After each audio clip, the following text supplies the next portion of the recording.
주택 금융을 주제로 발표하시겠습니다.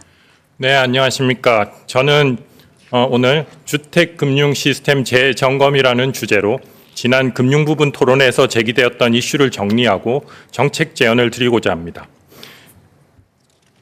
우선 현재 부동산 시장의 상황에서 금융의 역할에 대해서 말씀드리도록 하겠습니다.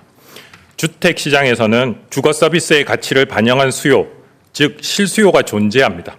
이런 실수요에서 주택 자산의 기대 수익률이 높아지면 주택 수요가 늘어나게 됩니다. 주택 수요가 증가할 경우 주택 공급을 늘리는 것이 주택 시장 안정화를 위해 필요한 조치입니다. 그렇지만 주택은 오늘 바로 만들어낼 수 있는 빵이 아닙니다.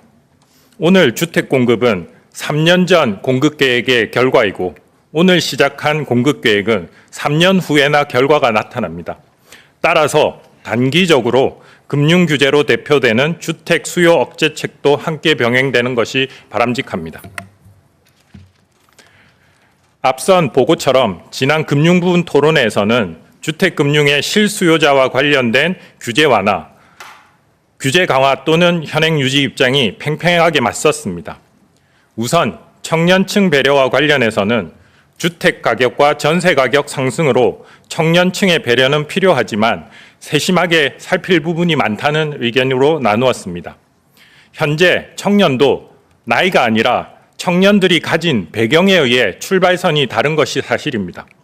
따라서 기존 청년 대상 지원 프로그램의 확대를 검토하되 임차 수요, 주택 매매 수요를 분리하고 정책 지원을 재설계할 필요가 있어 보입니다. 특히 이에 맞는 실수요 선별 요건을 강화할 필요가 있어 보입니다. 전세 대출의 경우 무주택 서민의 주거비 완화를 위해 도입이 되었으나 전세 가격 상승, 전세 사기 등 많은 사회적 문제를 일으켰습니다. 사실 이런 문제를 감안하면 전세 대출의 완화는 부작용이 크다는 의견이 있었지만 전세 대출이 보편화된 현실적인 환경을 감안하면 실수요 요건을 보다 엄격히 적용하고 점진적인 감축 방안을 적용할 필요가 있어 보입니다.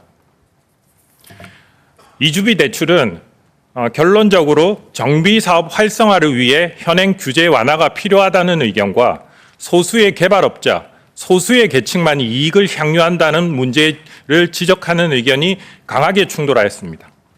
이를 감안하면 일부 규제 완화를 검토해 볼 수 있으나 다만 실수요의 관점에서 다주택자, 비거주 임대인 등 일부 특수한 차주에 대해서는 현행 기조를 유지할 필요가 있어 보입니다.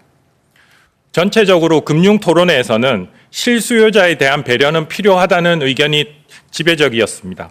그렇지만 하더라도 제한된 수준에서 이루어지는 것이 바람직하다는 의견도 강했습니다. 목이 마르다고 소금물, 바닷물을 마실 수 없다는 한 토론자의 말처럼 지금의 규제 완화는 미래에 더 큰 목마름으로 다가올 수 있습니다. 마지막으로 개별 실수요자가 아닌 전반적인 금융 규제의 패러다임 전환 측면에서 발상의 전환 문제를 제기해 보자 합니다. 금융 규제의 기본 틀은 양적 규제입니다. 국민들이 모두 아시는 LTV, DSR 같은 규제도 양적 규제이며 최근에 강화된 총량 규제도 대출의 양을 제한하는 수요 억제책입니다. 하지만 양적 규제보다 효과적인 규제 방안이 무엇인지 고민할 필요가 있어 보입니다. 이러한 방향에서 거시건정성 관리 부담금이라는 가격 규제의 도입을 신중히 검토할 필요가 있습니다. 기본적인 컨셉은 사회적으로 제한된 자원인 대출 자원을 특정한 차주가 과도하게 사용하는 대가에 대해서 부담금을 부과하자는 것입니다. 기존 양적 규제를 보완하는 질적 규제를 도입하여 가계부채, 더 나아가 주택 수요 관리의 질적 효과를 제고할 필요가 있다고 생각됩니다. 주택 시장은 복잡합니다. 따라서 하나의 규제로 모든 것을 치료할 수 없습니다. 그렇기 때문에 수요 억제 정책의 핵심은 적절한 정책 조합이라고 생각합니다. 그리고 우선순위도 중요하다고 생각합니다. 이상 발표 마치겠습니다. 감사합니다.